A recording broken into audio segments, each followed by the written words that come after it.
মায়ের হাতের নকশি পিঠা মানেই আলাদা এক ভালোবাসার স্বাদ। শীতের সকালে মায়ের হাতের বানানো নকশি পিঠার স্বাদ শুধু জিভে নয়, মনে গিয়েও লাগে। এই নকশি পিঠাটা দুভাবে বানানো যায়। একটা হচ্ছে ডাল দিয়ে, আরেকটা হচ্ছে নারিকেল আর সুজি দিয়ে। ওই দিন আম্মু নারিকেল দিয়ে এই নকশি পিঠাটা বানিয়েছিল, কারণ আমার এইভাবে এই নকশি পিঠাটা সব থেকে বেশি ভালো লাগে। ফার্স্টে একটু নারকেল ব্লেন্ড করে নিল আম্মু। তারপর 3 কেজি সুজি আর 2 কেজি ময়দাকে একসাথে মিক্স করে রেখেছে। সুজির পরিমাণটা বেশি হতে হবে।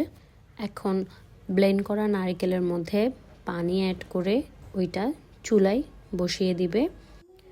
এরপর যখন বলক উঠে যাবে তখন মিক্স করা ময়দা আর সুজি এতে ঢেলে দিবে।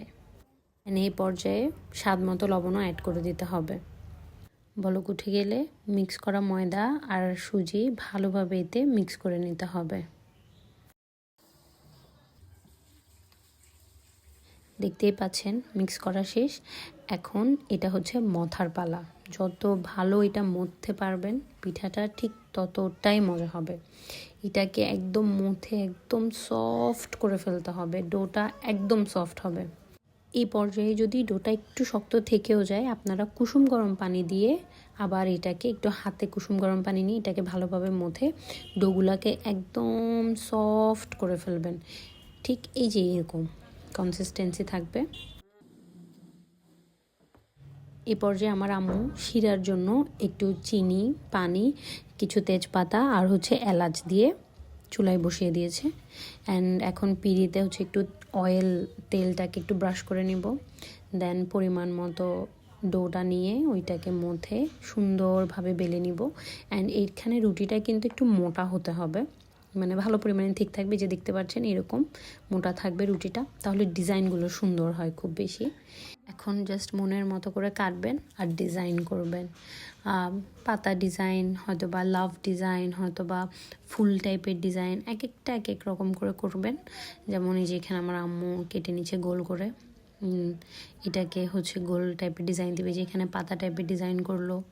এখন হচ্ছে গোলাপ করবে। এই যে খুব সুন্দর, আসলে যত ভালো ডিজাইন উঠানো যায় আর কি। ডিফারেন্ট টাইপের ডিজাইন করবেন। এক এক পিঠা এক এক রকম। এই যে দেখতেছেন খুব সুন্দর ডিজাইন করবেন। পিঠেগুলো দেখতেও ভালো লাগে। দেন হচ্ছে তেলে ছেড়ে ভেজে ফেলবেন। অ্যান্ড পিঠাটা হচ্ছে একটু লাইট ব্রাউন টাইপের রাখবেন, মানে খুব বেশি মানে খুব বেশি ভাজবেন না। এই যে একটু লাইট টাইপের ব্রাউন যখন থাকবে তখন হচ্ছে ভাজার পরে পিঠেগুলো তুলে গরম অবস্থায় শিরাতে দিয়ে দেবেন। তাহলে খুব ভালো শিরাটা ভিতরে যাবে। পিঠেগুলো রেখে দিবেন না, মানে তেল থেকে তুলেই শিরাতে ঢেলে দিবেন। এই যে এভাবে হয়ে গেল নকশি পিঠা। এই পিঠার মেইন জিনিসটাই হচ্ছে ডিজাইন তোলা। যত ভালো ডিজাইন করা যায় পিঠাগুলো দেখতে ততই আকর্ষণ লাগে আর সুন্দর লাগে।